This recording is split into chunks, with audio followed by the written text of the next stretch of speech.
자, 이렇게 해서 데이터 전처리가 끝났습니다. 그러면 어떻게 되냐? 이 데이터가 어떻게 구성되어 있는지 한번 쭉 보고 싶어요. 아까 전에 복잡하게 안 하고 간단하게 하는 방법이 있습니다. 여기에 들어가면 돼요. 스킴이라는 걸 쓰면 되는데, 자, 그런데 갑자기 뭐가 붙어 있어요. 뭘 해놓고 땡땡하고 콜럼 두 개가 붙어 있는 게 두 개가 들어와 있죠, 갑자기. 인터넷으로 이제 혹시 뒤져보신 분들은 간혹 가다 보면은 저렇게 써 있는 것들이 많이 나옵니다. 저게 뭔지 처음에 많이 헷갈릴 거예요. 잘 모를 거예요. 얘가 뭐냐면, 여러분들이 우리가 여기 지금 보면은 패키지가 여러 개를 같이 묶어서 쓰잖아요. 그죠? 패키지는 묶어서 쓰는데, 그 패키지에서 쓰는 다양한 메소드들, 또는 함수라고도 표현하고 메소드라고 하는데, 그 메소드들이 이름이 똑같은 게 있어요. 뭐 썸머리인데 A라는 패키지에서도 썸머리를 쓰고 B라는 곳에서도 썸머리를 써요. 그럼 둘 중에 뭘 쓰라고 하는 거야? 이 컴퓨터는 헷갈릴 거 아니에요. 그럼 기본이 뭘까요? 기본이 가장 나중에 한 게 우선입니다. 막 깔잖아요. 아까 전에 패키지들이 막 깔리잖아요. 그럼 제일 마지막에 까는 거에 우선 순서를 둬서 그거에 맞는 명령어를 실행을 해요. 근데 나는 그 썸머리를 그러니까 앞에 있는 그 패키지 썸머리를 쓰고 싶은 거예요. 뒤에 게 아니고. 그럴 경우에는 어떻게 쓰느냐면은 이렇게 지정을 해줍니다. 야, 나는 킴이라는 여기에 있는 패키지에 있는 요 명령어를 내가 쓸 거야. 라고 선언을 해주는 거예요. 자, 무슨 말인지 이해가 되셨죠? 그래서 원래는 이거 일일이 이렇게 다 써줘야 됩니다. 무슨 패키지에 뭐 이런 식으로 다 써주는데 귀찮지요. 그리고 그렇게 쓰는 사람 없어요. 다 요것만 갖다 씁니다. 요거 기본적으로 요것만 갖다 쓰는데 특별할 경우에는 저런 식의 풀네임을 다 써줘요. 언제 쓰느냐? 그 메소드들이나 함수들이 서로 겹칠 때 있어요. 가끔 가다 보면. 뒤에 나중에 우리가 텍스트 마이닝 할 때 저런 일이 발생합니다. 텍스트 마이닝 할 때도 똑같은 메소드를 쓰는데 A라는 패키지하고 B라는 패키지가 틀려요. 근데 이름이 똑같아요. 근데 나는 A라는 패키지에 있는 명령어를 쓰고 싶은 거예요. 그럴 경우에 이렇게 지정을 해주고 써야 되는 경우가 발생을 하더라고요. 프로그램 돌리다 보면. 그래서 그 부분을 설명을 해줄 텐데 기본적으로 얘는 필요 없습니다. 이렇게 하나가 있을 경우에는 필요 없어요. 네, 설명을 하기 위해서 제가 일부러 이렇게 써놓은 겁니다. 안 써도 돼요. 특별한 경우 아니면 안 써도 됩니다. 자, 요걸 가지고 제가 한번 분석을 해볼게요. 일일이 분석을 안 하고요. 얘를 한 큐에 다 끝났어요. 옛날에 그 그룹 바이 해가지고 막 되게 복잡했거든요. 그런데 패키지 하나 설치했더니 그냥 딱 눌렀더니 데이터 분석 끝났습니다. 어떻게 끝났느냐? 여기 보면 쭉 나오죠? 전체 로우 개수인데 이게 중요합니다. 베리어블 타입이 팩터라고 되어 있는 건 뭐냐면 범주형 변수들이에요. 얘를 쭉 볼게요. 그럼 어떻게 돼 있어요? 언더가 2096개, 프로페셔널이 1500개, 그레이저이트가 1400개. 일일이 이렇게 막 우리 통계학에 보면은 기술 통계 분석하는 거 있죠? 그게 이거 하나로 끝난 겁니다. 아니면 일일이 명령어를 써서 평균 찾아라 뭐 이렇게 썸머리 해라 막 해야 되는데 그렇게 안 하고 얘를 딱 해주니까 팩터들은 해서 기본적으로 어떤 팩터들로 구성이 되어 있는지 다 나오죠. 노가 4,500개, 예스가 480개 뭐 이렇게 쭉 되어 있습니다. 뉴머릭은 뭐냐면 수치형 변수죠. 얘는 평균을 구해줘야 돼요. 평균 다 구해지죠. 평균 스탠다드 디비에이션부터 해가지고 여기 25%, 50%, 4분의 수까지 해갖고 딱 나오고 히스토그램까지 딱 나옵니다. 그러니까 이게 버튼 하나면 처음에 제가 애들 학생 가르칠 때 이것만 설명해 주는데 한 주가 걸리거든요. 근데 딱 명령어 하나 치니까 그냥 간편하게 딱 나오더라고요. 요거 있으니까 요거 한번 이용해 주면 좋겠어요. 이게 편하고 그냥 기본적인 게 다 한 큐에 끝나니까. 자, 그래서 이렇게 쭉 보시고 혹시 뭐 문제가 있는지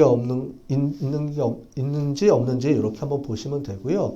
요걸 좀 구체적으로 보기 위해서 ggplot 같은 경우로 해서 특별한 변수들은 꼬집어내서 그것만 따로 이렇게 쭉 보시고 얘가 로그 변환을 해야 되느냐 안 되느냐 이런 걸 검토하시면 되겠습니다. 아마 분석 전문적으로 하시는 분들은 아마 이해가 하실 거예요. 근데 여러분들은 잘 모르니까 넘어가도록 하고 혹시 여기 회계나 재무 쪽 하시는 분들이 있나요? 혹시 전공이? 그 사람들은 아마 제가 얘기하는 걸 이해할 거예요. 회계나 재무 쪽에 보면 원데이터를 쓰는 게 아니고 소득이나 이런 것들을 로그 값을 다 취해서 쓰거든요. 그렇게 쓸 때 이제 이런 걸 가지고 하는 겁니다.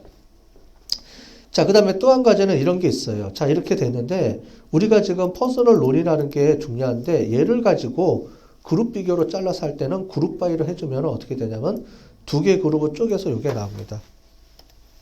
자, 그룹별로 결과가 이렇게 나오죠. 요거로 넘어가도록 할게요.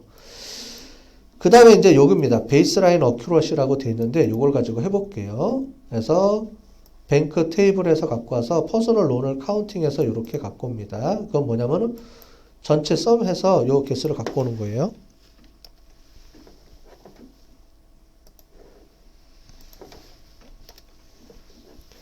자, 이게 뭐냐면은 구성입니다. 아, 예스가요. 그러니까 대출, 지금 개인 대출을 하고 있는 5,000명 중에 개인 대출을 하고 있는 사람이 480명 정도 되고, 안 하고 있는 사람이 4,500명 정도 되네요. 데이터 구성이 약 한 10%대 90% 이렇게 나와 있네요. 라고 알려져 있죠? 알려져 있는 겁니다. 비율입니다. 자, 이 비율을 굳이 베이스먼트 어큐러시라고 표현을 쓴 이유가 있어요. 베이스먼트 어큐러시라는 건 정확도잖아요.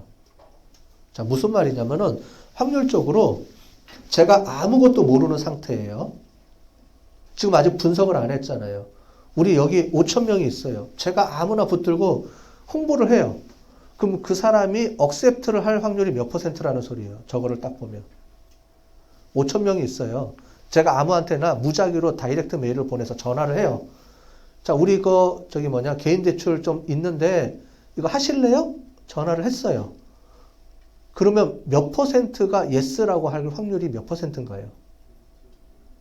자, 저거 보시고 몇 %예요? 9.6%잖아요. 확률이라면 얘기만 나오면 다들 겁을 먹어. 그죠? 비율이잖아요. 저거 모르는 사람 없잖아요. %잖아요. %가 확률이에요. 확률은 가능성이잖아요. 무슨 말이냐? 5,000명이 있는데 내가 무작위로 했을 때 예스라고 응답할 사람이 몇 % 있다는 거예요?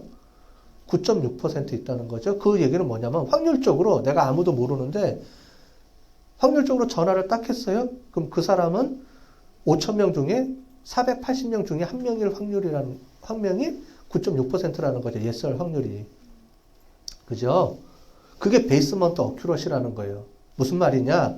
제가 이런 연구를 안 하고 방법론도 모르고 우리 규칙도 이제 그러니까 모델을 분석 돌리기 전에 무작정해서 전화를 해서 돌려서 하면은 그 사람한테 실제로 물건을 팔거나 그 사람의 예스일 확률은 10%도 안 된다는 거예요. 아주 확률이 낮죠. 그죠? 자, 우리가 기본적으로 예스, 노만 찍어도 50%인데 지금 확률적으로 보면 50%도 많이 낮잖아요. 왜냐하면 구성 자체가 노가 훨씬 많기 때문에 그런 거예요. 반반도 아니에요. 지금 보면은 거의 뭐 없잖아요. 희박하잖아요. 저 사람을 맞춰야 되는 거예요, 우리는. 저 비율을 맞춰서 몇 %까지 끌어올릴 거냐는 거죠. 그래서 비율이 90%까지 올라가면 아주 좋죠. 10%에서 90%까지 올리면 전화하면은 10명 중에 9명은 예스 할 확률이 있다는 거니까. 뭐 이렇게 끌어올리고 싶은 거예요. 우리의 목적은. 그게 모델 개발의 목적이라는 거예요. 지금 우리는 결국 보면 예스가 희박한 특별한 경우죠. 뭐 반반이라거나 예스가 더 높은 경우도 있고, 그러면 뭐 베이스먼트 어큐러시가 60% 된다라는 건 뭐냐면 일반적으로 내가 찍어도 60%는 맞춘다는 거죠. 그럼 그거를 190%로 끌어올리는 방법도 있고, 지금처럼 희박한 사건일 경우에는 아주 희박하니까 10%도 안 되는 확률을 끌어올려서 몇 %까지 끌어올릴 거냐, 이런 거를 우리가 모델을 통해서 만들어내자는 거예요. 그게 빅데이터 모델의 기본 개념입니다. 그래서 베이스먼트 어큐러시라는 게 이렇게 한번 체크를 해주면은 아, 이게 희박한 상태냐, 아니면 기본적으로 내가 어느 정도 이 모델이 없어도 내가 통으로 그냥 무작위로 찍어도 몇 %를 맞출 거냐, 이거를 보는 겁니다. 지금 같은 경우는 희박한 상태죠. 그죠? 10%도 안 되잖아요. 그런 사람들을 우리가 골라내서 성공률을 높여야 되잖아요.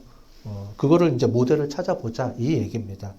여기까지가 이제 기본적인 내용 데이터 앞에 쭉 해서 기본적으로 우리가 데이터 구성하고 팩터 변환해주고 기본적으로 확률적으로 지금 몇 퍼센트 정도의 베이스먼트 정확도가 있는지 이런 것도 우리가 검토한 거고요.